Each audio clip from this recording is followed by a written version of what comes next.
Morning, everyone. We don't have quorum yet, but since we do have a presentation, I'm going to save, maybe possibly moving the minutes until we have quorum. So hopefully that will happen at some point. If that's okay with everybody, I think we'll just start with presentations. I don't see anybody online that has their hands up or questions, or is there anybody else even there? Is everybody can see the presentation and can hear okay?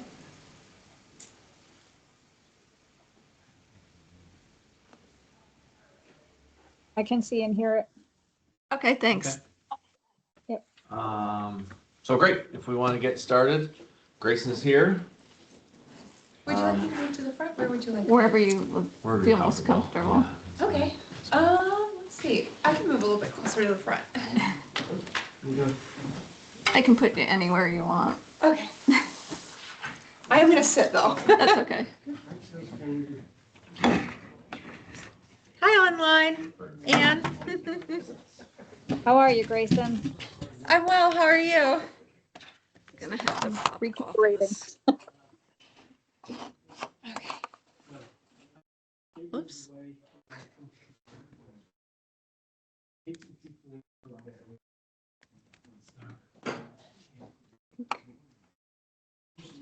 There we go. All right. Ready? Yep. Okay. All right. Thank you all for having me here today. For those of you who don't know me, my name is Grayson Scheidemantel, and I'm the Executive Director of Community Science Institute. And I'm joined today by my very big baby, who will be making his appearance this summer. So thanks for having me. I'm really glad to be able to be here today to talk to you about the work that we've been doing at Community Science Institute in the Cayuga Lake watershed, with a special focus on the work we've been doing in Cayuga County over the past year. Good. So I'll start by giving some background information on Community Science Institute for those who might not be familiar with us. Yep, go ahead. Go ahead. And again. So CSI, or Community Science Institute, is a 501c3 nonprofit, and we're also a New York State Department of Health Environmental Laboratory Approval Program, or ELAP, certified water testing lab. We're located in Ithaca, New York, and we largely serve the Cayuga Lake watershed. However, we do partner with some other lake and watershed associations as well to help them out with some of their water quality monitoring needs. At CSI, we have three main types of programming. The main focus that I'll be covering today is our volunteer water monitoring partnerships, but we also provide outreach and education on water science for water stewards of all ages. And then finally, we provide fee-for-service water testing to the general public. We are the only commercial certified water testing lab in Tompkins County, and actually in the Cayuga Lake watershed as well. We serve almost 700 residents or local businesses or government agencies every year for their regulatory quality testing needs. And all of these programs are in service to our mission, which is to inspire and empower communities to safeguard water resources by cultivating scientific literacy through volunteer water quality monitoring, certified laboratory analyses, and education. As I mentioned today, I'm mostly going to be focusing on our water monitoring partnership side of things, but if you do have questions about the outreach and education that we do or the fee-for-service water testing that we do, feel free to ask me at the end. In terms of monitoring partnerships, we have three main programs. We have our Synoptic Stream and Lake Monitoring Program, which is our longest running program, starting back in 2002. And in that program, volunteers go out and collect samples for analysis in our certified lab. We also run the Cayuga Lake Harmful Algal Bloom Monitoring Program, where volunteers perform weekly shoreline surveys of Cayuga Lake and report HABs to us. And finally, we have our biomonitoring, or benthic macroinvertebrate monitoring program, where volunteers collect samples of little aquatic stream insects to understand the ecological health of our local streams. And we do other types of monitoring as well as need or interest arises. In fact, we just retired one of our long-term programs, our red flag monitoring program, back in 2024.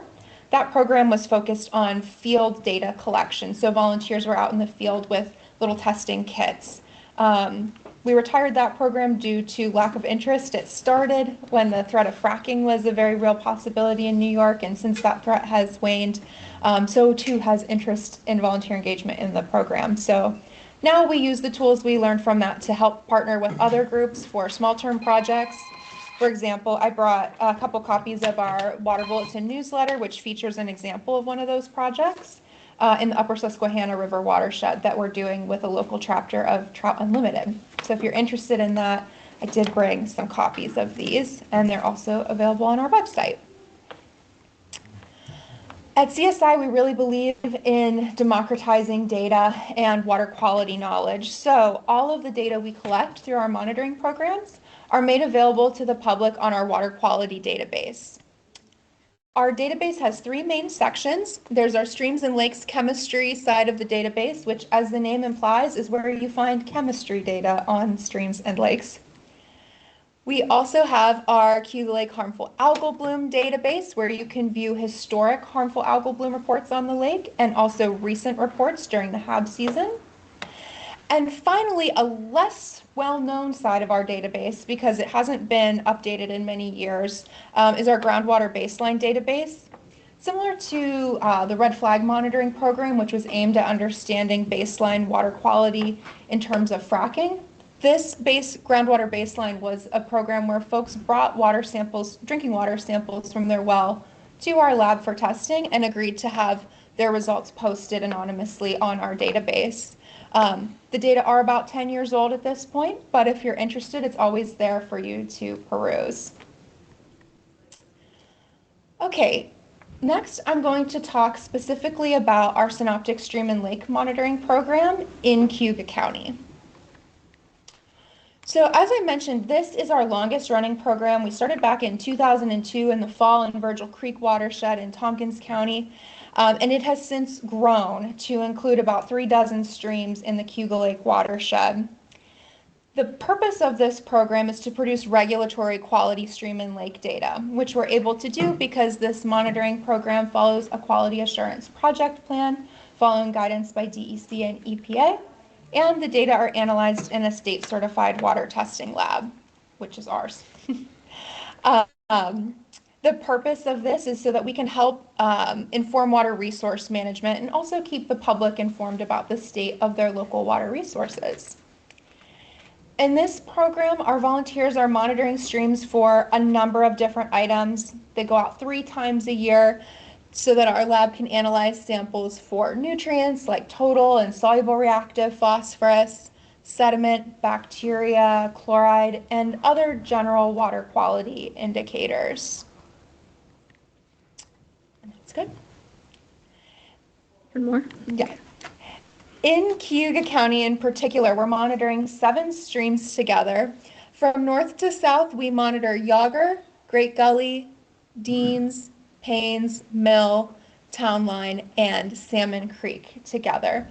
Not shown in this photo is we do monitor sites closer to Cayuga Lake. This map is just showing the sites in Cayuga County specifically. And while I'm on the topic, many thanks to Cayuga County for supporting this stream monitoring that we do in this area. It would not be possible without the support from the county. So next, you probably want to see a little bit of data from the past year. So there's lots of data I could show you, but today I'm just going to focus on nutrients in the Cayuga County streams that we monitored in 2025. So on this graph here on the x-axis, we have the different streams that we monitor in Cayuga County, and those are reflected by the blue bars. The orange bar on the far right represents the median concentration of nitrate across all of the streams that we monitored in the Cayuga Lake watershed in 2025 alone. There is an asterisk here because we don't have quite all of the data it is collected, but just not gone through QC and been put on our database yet. I'd say this represents like 95% of the data. We're almost finished. So on this graph, I want to point out 2 things. First is that there are 2 bars on here that represent guidance values. These are not enforceable limits. These are just here as a reference to understand what might be considered high or low. So the purple bar at the top is the drinking water standard for nitrate and nitrite, which is the value that the analyte we're looking at here. That level is 10 milligrams per liter. It's not enforceable for any of these streams that we're looking at. None of the median nitrate concentrations are exceeding that 10 milligrams per liter. The pink at the bottom is a much more, I would consider, conservative estimate. It comes from the Hudson Basin River Watch guidance value for a healthy stream. It's not enforceable anywhere, just a general reference, and that's 1 milligram per liter. And we do see that the median nitrite concentrations of these streams in Cayuga County do exceed that level. Some not by much, some by a lot. We generally see, and I mentioned this when I came and spoke to you all last year, that in the Cayuga Lake watershed, we tend to see higher nitrate and nitrite levels on the east shore of Cayuga Lake versus the west shore, meaning the tributaries on the east and the west shore. Notably, Mill Creek had the highest median nitrate concentration.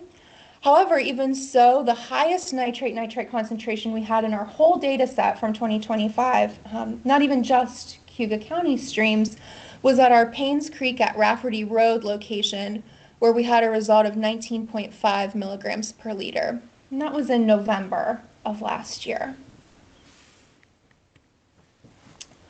Another nutrient that's on a lot of folks' mind, especially when it comes to the Cayuga Lake TMDL, is total phosphorus. So this graph follows the same formatting as the previous one, with the blue bars reflecting the different creeks we monitor in Cayuga County, and the orange being the median of all streams in Cayuga Lake watershed.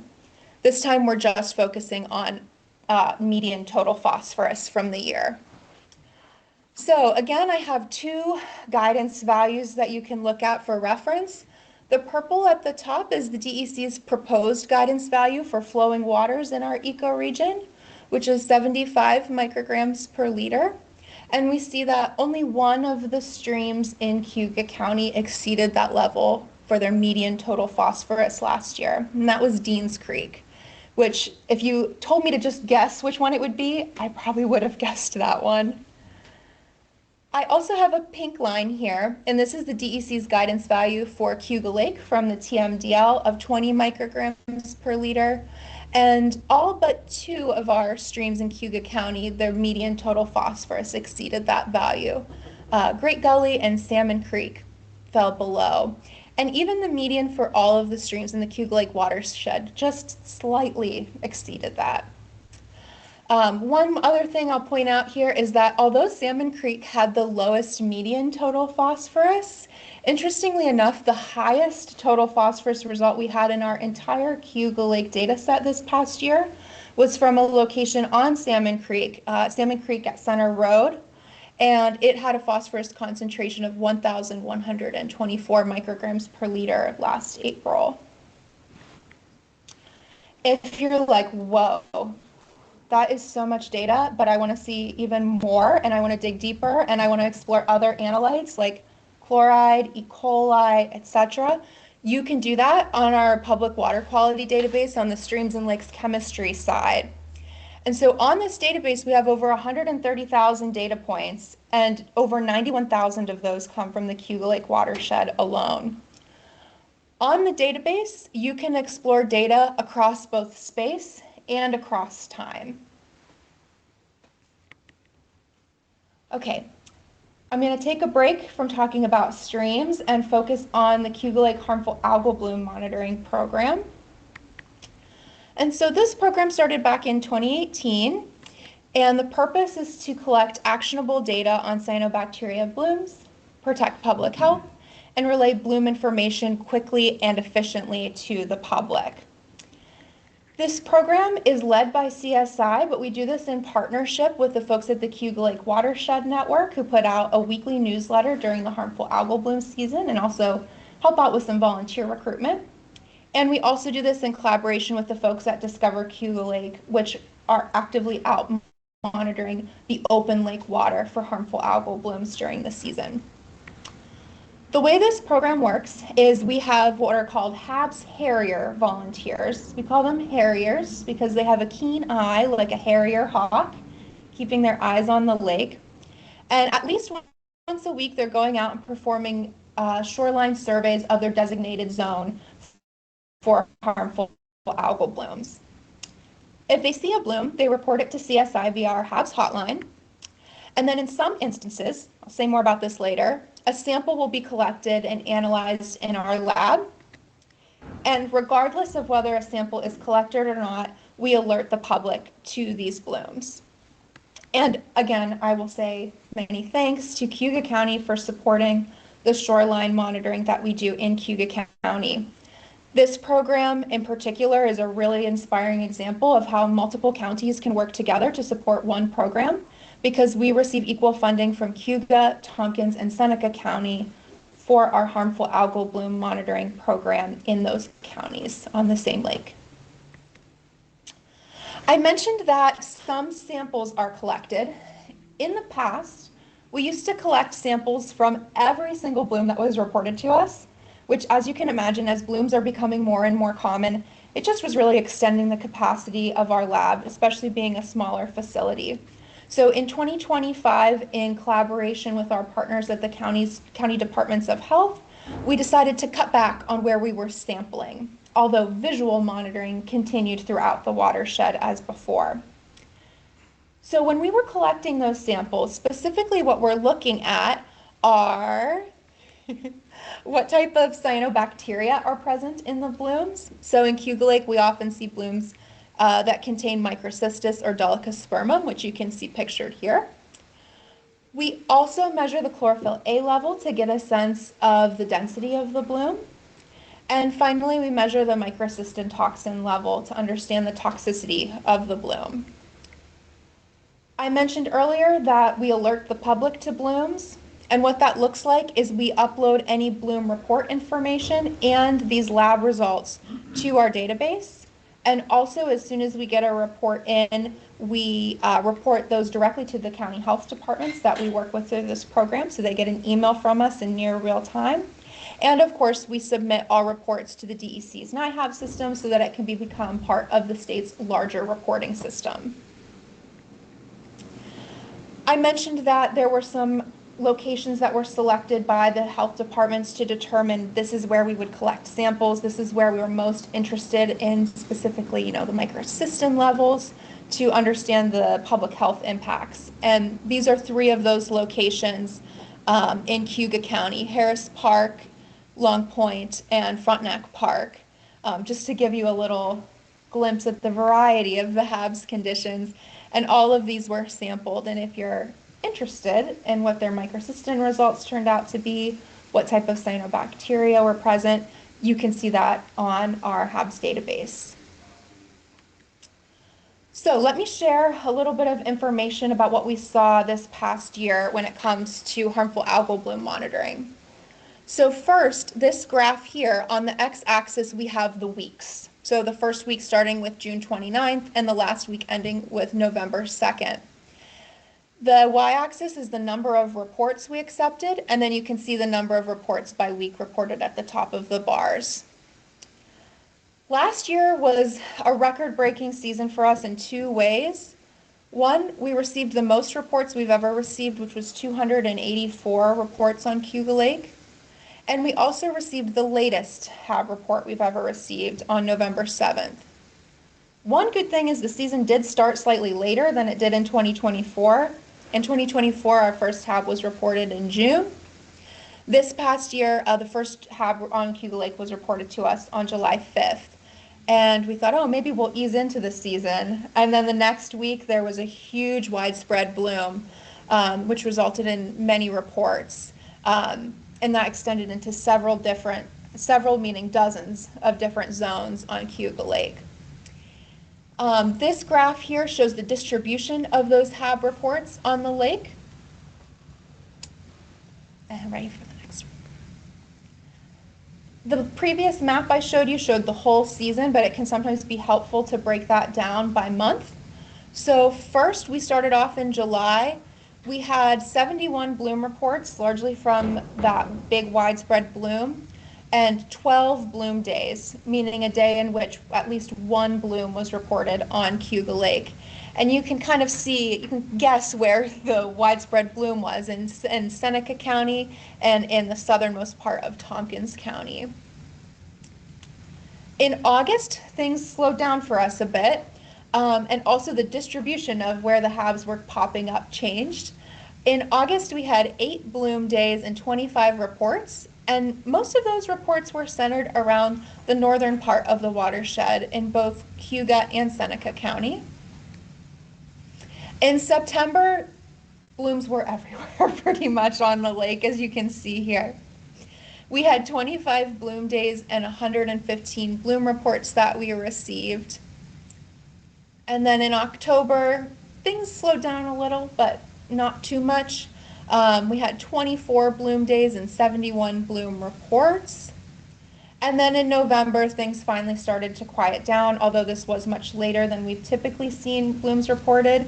It might look like there's just one pin on there, even though we had 2 bloom reports. They were reported very close to each other on different days of the week, and that was at Taganic Falls State Park. Just to give a quick overview of what these colors mean, the blue pins are any harmful algal bloom where we received a visual report, which is if you have a good photo, far up and close away, that's usually satisfactory to confirm that a bloom is present, and in fact, that's the basis that the DEC uses to confirm blooms. Anything that's not blue was a bloom where we collected a sample from one of those priority locations that I mentioned earlier. Anything that is yellow had a microcystin level below the drinking water limit of 0.3 micrograms per liter. Any pin that is red had a microcystin concentration above the contact recreation limit of 4 micrograms per liter, and anything orange fell in between those 2 levels. So to put 2025 into context with previous years, I have this graph here to show you the years of our monitoring program on the x-axis, and the different colors on the graph correspond to different months of the year. And then of course the y-axis is the number of reports that we received. At a glance, it's pretty easy to see that 2024 and 2025 were our hardest hit years in terms of number of reports. But you can also start to see seasonal shifts as well, where we're starting to see it become more common to see blooms in September than we did in the past. And also, times when maybe blooms were more common previously are becoming less common at those times. So we talked about August being a relatively slow month for our harmful algal bloom reports. In the past, it wasn't always necessarily so. Did you have the same number of volunteers every year? Yes. Okay. Yeah. So just like streams and lakes, if you're interested in learning more about the individual HABs that are reported here or exploring these trends yourself, you can do so on our Cayuga Lake HABs database. On the database, you can view historic reports. So we divide up the lake into different segments. So you could look at graphs on your own for individual areas of the lake that you're interested in and look at the distribution of those reports by month and year. And during the active HAB season, you can also view recent HAB reports and sort them by date on our map. When I'm talking about finding more information about blooms, specifically what I mean is you can find out where and when blooms were reported. And you can also find out if the samples were if the blooms were sampled, what their test results came out to be, what type of cyanobacteria were present, what was the bloom chemistry. And then also our volunteers provide field notes that go onto the database corresponding to each bloom as well. Okay. So far, the 2 programs that I've talked about, I focused largely on Cayuga County. Next, I want to share some data that is not a program supported by Cayuga County or that happens in Cayuga County, but it's relevant to you all because it's relevant to the Cayuga Lake TMDL. So CSI does some water quality monitoring on the lake itself, and we do this as part of our 3 water quality cruises that we do each summer. And this is part of our free summer youth education series that we do for kids called Journey of Water. where we provide kids with an opportunity to get hands-on experiences with water science. And so in collaboration with our partners at Discover Cayuga Lake, we take kiddos out onto the lake 3 times a year in the summer to collect water samples. And we do this at 7 different sites.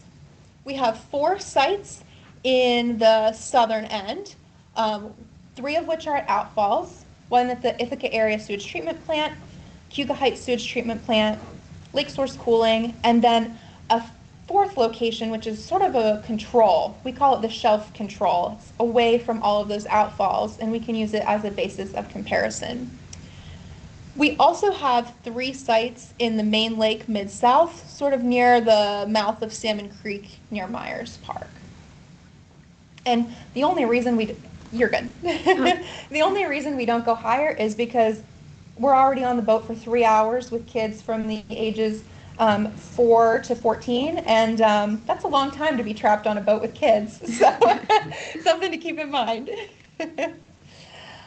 I bring up this monitoring that we're doing because it is relevant to the TMDL. For the total maximum daily load for total phosphorus, only the southern portion of the lake is listed as impaired. But in order to be protective of the whole lake, the plan is written with the whole lake in mind. And so the guidance value that we're shooting for in the plan is 20 micrograms per liter of total phosphorus. Because total phosphorus helps to contribute to the growth of things like algae and plants, chlorophyll A is a great response variable to use when looking at the impacts of total phosphorus concentrations. So in addition to the total phosphorus guidance value, the DEC has also laid out chlorophyll A targets for each of the individual segments of the lake, which are outlined here in this table. I took this directly from the TMDL. I'm just going to focus, if you wouldn't mind clicking, Michelle, on these 2 bottom sections, the main lake Mid-South and the southern end, because that's where we have data for. At the main lake Mid-South, that chlorophyll A target is 4 micrograms per liter, and at the southern end, that target is 6 micrograms per liter. So I want to show you how our data stacked up in terms of those guidance values and target levels in 2025. So this map here on the right shows our different monitoring locations, and we're going to focus on total phosphorus first. And this is the summer average for total phosphorus. Any of the pins that are in blue tested below the guidance value of 20 micrograms per liter for the summer average. And anything in this orange-red color tested above that value. We only had 2 sites with a summer average above the total phosphorus guidance value. This would be the outfall of the Ithaca Area Sewage Treatment Plant and the Lake Source Cooling Facility. And out of all of the samples that we collected, about 3/4 of them tested below the guidance value for total phosphorus, with about 1/4 of them testing above that guidance value. So we talked about total phosphorus. Now we'll talk about chlorophyll A. And so here I've divided the lake into the 2 segments because they have 2 different targets. So as a reminder, the southern end target for chlorophyll A is 6 micrograms per liter, and the Mid-South is 4 micrograms per liter. Again, blue icons represent any location where we tested below the target level for the summer average, and orange is above the target level for the summer average. Only 1 site tested below the chlorophyll A summer average, and ironically it was the Cayuga Heights Sewage Treatment Plant that tested below. Out of all of the samples we collected last year, about half, a little over half, tested above the target level, and a little less than half tested below the target level for chlorophyll A. And again, just like the data that I mentioned on the streams and lakes chemistry side, you can explore these data on your own on our database. They're all available to the public as well. So with that, I'll wrap up and say some thank yous and take questions. First, the most important people that we always have to thank at Community Science Institute are our volunteers. We partner with over 250 community members who help collect these data. Last year was CSI's 25th anniversary, and the sheer number of data points that our volunteers have collected in those 25 years is astounding. I mentioned 130,000 data points on streams and lakes alone. That's not counting the 30,000 something data points we have on HABs and also on benthic macroinvertebrates, which I didn't touch much on, but if you have questions about that, I can answer them. Thank you also to our CSI staff present and future, and all of them, present, past, and future. We couldn't do this work without our team. We're a relatively small team, but we get a lot done. Thanks also to our partners, particularly at the Cayuga Lake Watershed Network and the Intermunicipal Organization. And of course, thank you to our members who support our work with their donations, and the local governments who support us as well, especially Cayuga County, for having me here today. If you want to stay in touch with what we're doing at CSI, I highly recommend subscribing to our monthly email updates. In fact, one of them is going to go out tomorrow to talk about the work we did in February. You can also get a copy of our Water Bulletin newsletter, which, as I mentioned, I have a few hard copies here with me today. You can follow us on social media for more regular updates. And for a limited time, you can set up a meeting with me. Don't try to set up a meeting with me this summer. I will be busy. But if you catch me before I go on maternity leave, that would be a good time. And now, if anybody has any questions, I'd be happy to take them while you enjoy views of my dogs on Cayuga County water features.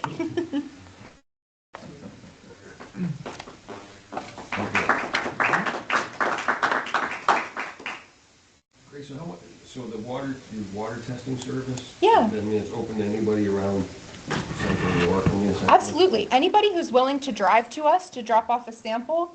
In fact, we just launched a new program within that service called the Water Testing Assistance Program, which offers discounted drinking water tests for folks facing financial hardship. We've had lots of people call and say, is that just for people in Ithaca? Is that just for Tompkins County? We had somebody from Onondaga County call and ask. No, it's open to whoever is willing to drive to us and make it happen. And if someone's really, let's say someone has a tributary that runs through their property and they're just very, like, is the sky the limit on parameters if they're willing to No. pay, or what? How does that work? Yeah, so if there was just a concerned member of the public, we might look at, do we already have data that talks about that? For example, we had someone in 2024 reach out about a tributary to Trumansburg Creek. And so we said, okay, before we go out and collect a sample, let's look at the downstream data we have from that tributary. Ultimately, we did take a couple investigative samples based on the specific concern that the person had. It was they had concerns about somebody with cows, letting the cows walk through the small tributary. So we did collect some upstream, downstream samples, and we didn't find anything of note, so we didn't revisit. But sometimes there'll be people who come in and they say, you know, I have this really small creek that runs through my backyard, and I just want to know if it's safe for my kids to swim in it. And, you know, we explain that we can do testing, but it will just tell you about one point in time. And we can do that for a small fee as part of our fee-for-service program.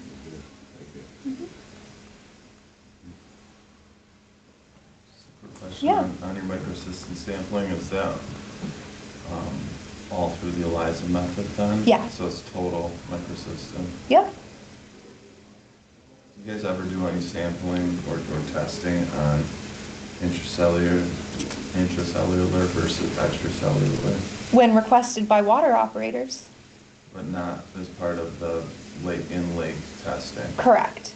Because the certified EPA method calls for total, and so it would be a modification of the method. Yeah. Question, really interesting data you have about NOx concentrations in the tributaries. Do you have associated discharge data for those? No, and that's an important caveat to the data, is we're just reporting concentrations, not discharge. We don't have the flow data, especially on these smaller streams that don't have corresponding flow gauges. Right. Okay, understood. And then an idea about why Mill Creek was so high in NOx? Yeah, so It's kind of hard to tell because a lot of this area is more agricultural, so it could be easy to say that's the reason why. But we see some streams in more agricultural areas that don't have as high nitrate levels, like Yager Creek and Great Gully Creek don't have as high levels. It is something that we've noticed on Mill Creek specifically increasing over the last several years. We've asked our volunteers, who are sort of our boots on the ground, reporting what they're seeing in terms of land use, and they haven't noticed anything specific in a land use change, but it is something that we're keeping an eye on. And we do submit those data every 2 years to the DEC for the integrated report as well. And then final question, Deans Creek, very high phosphorus there. Is there likewise a reason why you think that that might be high? I think that one is, so especially the location that tested very high for total phosphorus. It's a pretty intensive agricultural area, specifically right there. And also that part of the stream is very small, which is why understanding that these are concentrations and not discharges is important, because if there's less water, of course, there's less dilution happening. So it's probably just more concentrated in that spot. Great, thank you. Yeah, Thanks for your Adam. update, Grace, and I'm curious, does CSI run regressions to identify dependencies between chlorophyll and microcystin? And the reason that I ask is, as you had mentioned, the DEC uses chlorophyll as a response variable in the case of clean water planning, the TMDLs and the 9 element plans to indicate successful implementation of the plans. However, in water bodies where chlorophyll levels are relatively low, we're still experiencing extreme bloom events. And your data and other lakes are showing increasing intensity and frequency of these blooms. I'm just curious about what that dependency might look like between chlorophyll Microcystin? and microcystin. Yeah, so we have done that in the past, and what we find is that the relationship is strongest depending on what cyanobacteria are dominant in the bloom. So we find a very strong positive relationship between chlorophyll A and microcystin only when the blooms are dominated by microcystis, which makes a little bit more sense because on Cayuga Lake we usually see microcystis or delicospermum dominated blooms, and the delicospermum dominated blooms tend to not produce as much microcystin. But to the naked eye, you can't tell if a bloom is dominated by microcystis or delicospermum. So we, when we give advice to the public about it, we say just assume that it's toxic. What are your thoughts about chlorophyll's use as a response variable with regards to the orthogonal blooms phenomenon?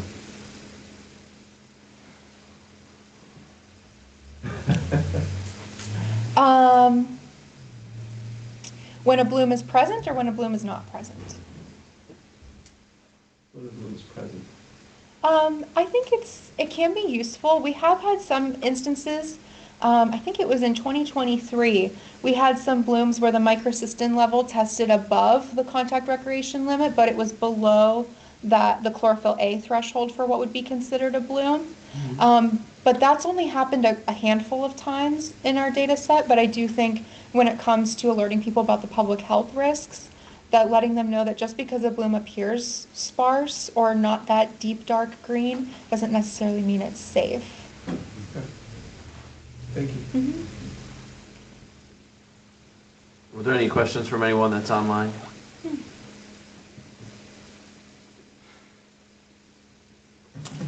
Anybody else here in the room?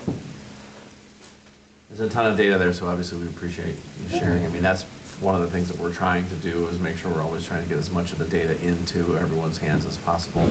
Unfortunately, I don't see a lot of our lake partners here, but I know that the information will get cascaded to them through Michelle. So again, I just want to say thank you. Yeah, Appreciate of course.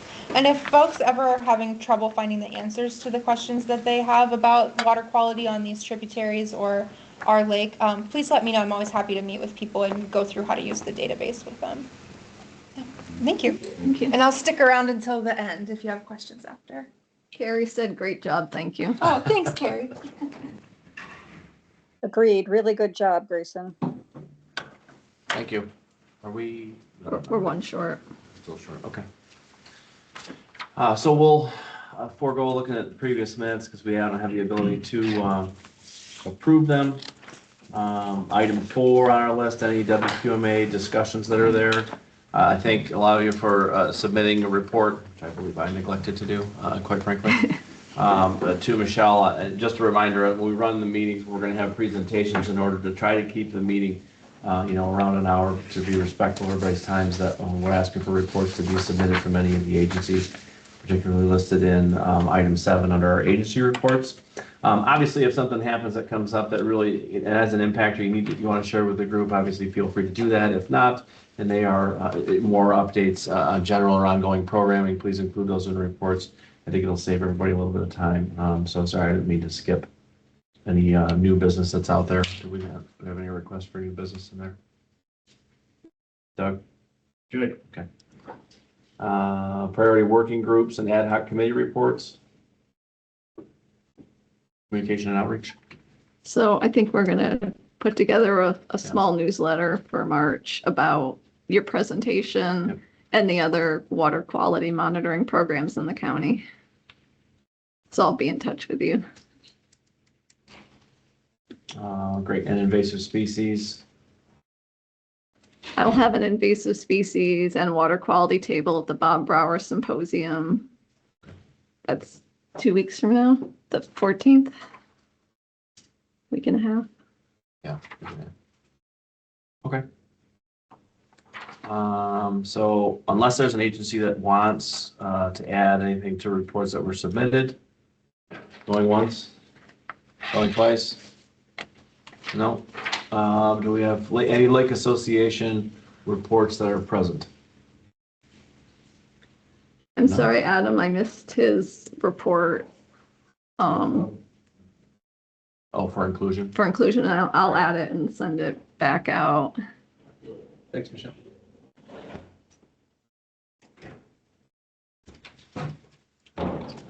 Carrie said she put a link to this, the video of this in the planning, Great. legislative planning committee report.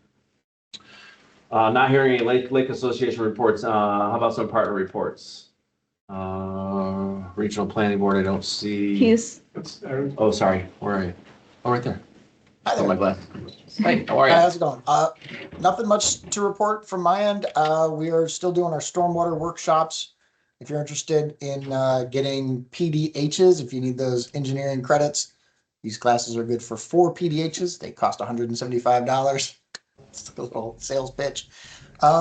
Otherwise, we are in the process of putting the finishing touches on a base map for Owasco Lake in cooperation with Cayuga County and Cayuga County Health. And actually, Michelle is running point on getting a meeting together to kind of talk about that and make sure everybody's happy, satisfied with the mapping that we have that puts numbers on all of the streams in the Owasco Lake watershed, primarily, as I understand it, for like enforcement purposes. But Adam could speak to that better than I could.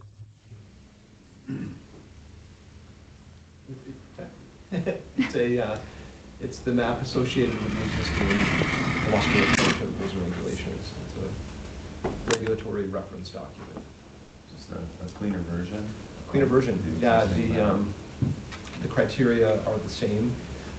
We just cleaned it up so that, it's updated for current landmarks and existing tributaries. So that's the purpose, is to have a cleaner version. Yeah. Sorry to put you on the spot. Some of the streams on that map differ from the environmental resource mapper, though, from the That's correct. DC's website. That's correct. So it's hard to tell which one to go off of. Sometimes, in the watershed, maybe, but. Right. Well, for us, we're held to the watershed rules and regulations, which state that the map has to be an approved map by the regional planning development board. Yes. And we wanted to make sure that for the intended purpose of the exercise, we were keeping the criteria the same, so it wasn't an issue of, certain people believing there should be an advancement on what's protected and what's not. the streams that were protected or the same that are protected. It's just that we can identify the features in the map better, and it's a better use to us now. Is that something that could be published on the website and publish it as like a GIS viewable map where you can scroll in and out? Yes, yes. You guys think about doing So Aaron's colleague Bruce Keplinger is a GIS guru, if you will, and he's Yeah. developing a version for us that allows for layering digitally.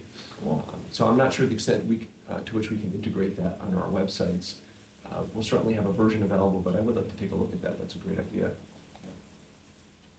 Yeah, we should be able to do that. Adam, I'm sorry to like drag you into my update, but the truth is, you know, I kind of am only like on the sort of technical side of this. It would be wrong of me to try to like speak to what you're going to use the map for. So, thank you. You're welcome. Yeah, I mean, Aaron, that was actually kind of a question I had just for the group to talk about, like, who's the targeted user, why would they reference it, and should we be promoting it to targeted users as a part of the function of our advocacy and outreach, I guess is my question. That's a great question. So I think that there are two avenues or two use cases. One is for, of course, the inspectors working in the field, but secondly, perhaps more importantly, for the public, so they're aware of the streams that are protected and those that are not. I think it's a good idea to promote it as much as you can, because for us, most of the time you're going to the DEC's website and looking for things like that. Okay, is it a Class C stream, whatever on that? And if this has every single tributary, if you look at DC one, sometimes it's like, well, there's not a blue line there, so it might not be a concern because it dries up or whatever. But now all of a sudden, if this has blue lines on streams that aren't really streams, then people have to, you know, follow the rules up to essentially the dry ditch, then, you know, it'd be good to get the word out. So I guess that's my point. If it's a more comprehensive look and is useful both to operators and landowners, it's something that, you know, should be in our communication and outreach plans. That's all. So Agreed. okay, great. Sorry, Aaron, didn't mean to cut you off from cutting Adam off. So No. Well, no, yeah. I mean, you know, from my perspective, I mean, from sort of again a strictly like technical perspective, I think it's nice because it puts a number on every little piece of every tributary. So you can do like the DEC mapper tends to be fairly general, and this will be a little bit more precise to be able to say we're at, you know, a certain reach of a given tributary. So and then put an identifier number on it. I just like that kind of thing. So okay, great. Anything else? not for me. Thank you though. Okay. Yep. Julio. I'm here. Yeah. How are you? Good. We recently, at the end of last year, I guess, received a Department of State grant to do some planning and design work for small stormwater systems in multiple towns. That's in collaboration with our Seneca Lake partner, SWIO. We've been working with Soil and Water on the Village of Cayuga shoreline stabilization in Harris Park. Tim's the lead on that, so he's not here, but if he was, I would let him talk about it because he's in charge. And we've been working with Aaron, and I think it's actually in his written report on a TMDL kind of prioritization implementation guide. Central New York Regional Planning is doing the maps for that for us. We're kind of basing it off of the similar sections of those in the 9-element plans. So both Seneca and Wasco have that section. It's laid out nicely in tables, which our TMDL doesn't have any real implementation guidance of what should be put where. So we're trying to do something similar to that. And finally, we're working on a grant with Seneca County Soil and Water for live edge plow blades for each town in Seneca County. And I think that's something you guys just got a grant for recently. So kind of copying what Cayuga County's doing. But What's the program? I'm sorry. Live edge plow blades. So it's through WQIP. They're segmented plow blade edges. They're designed to help contour the road better to reduce your road salt usage. Great. Questions? Thank you. FLI Prison? I think there was a written report, but the biggest thing is we're hiring for all of our seasonal staff. So if you know of any people that are looking for seasonal jobs, please go to Hobart Williamson College's website, or you can always get a hold of any of us at the FLI for more information. And the buoy was also mentioned in Michelle's report, so I think we're moving forward with that. Thank you. Finger Lakes Watershed Program. Yes, Lewis McCaffrey. So thank you to all the stakeholders that went to Albany and advocated for increased attention, funding, resources for the Finger Lakes. And that was a couple of weeks ago. We seem to have, I don't know, we might have seen some effects of that already. So thank you very much for anybody that was involved in that. The Finger Lakes Action Agenda is moving through the state approvals, and we hope to have it publicly noticed very soon in the environmental notice bulletin, possibly by the end of this month. So that will open it up for public comments. I think a number of you here have been on the steering committee for that action agenda. So we're hoping very much that it'll be out and it'll provide a framework for a lot of work in the next 7 years. Work and grant allocations as well. As part of that, we're going to be undertaking a research initiative which will help to set out the direction of Finger Lakes research in the next 7 years, and where we plan to prioritize and support research activities. That will be happening in mid-2026. And then finally, I don't know how much you have been brought up to date with the Eastern Finger Lakes Coalition. Cayuga County is running it, so we're hoping to see those projects starting in real life, being implemented in 2026. And that's a very large amount of money over the next 5 years, $42 million coming out of the Bond Act funding and other funding, and $6 million for capacity improvement over the next 5 years. So that should really, we will see a lot of work coming out of that. Great, thank you. Any questions, comments? Management Council. I provided a report that covers here. So if interested, sounds like Michelle will circulate that today. Great. Thank you. Is anybody from Partners Watershed on? No. No. Okay. We still don't have quorum, so we can't move minutes. Other than that, I appreciate all the updates. As I mentioned before, I'm trying to keep this to an hour or so. Obviously, you're welcome to say Grayson has offered to answer further questions if you have any. And I thank everybody for their attendance today. I don't need to take a motion to adjourn because we didn't actually officially adjourn, so you can vote with your feet, as they say, I guess. But thank you, everyone. Appreciate it. Thank you. Thank you. Yeah, exactly.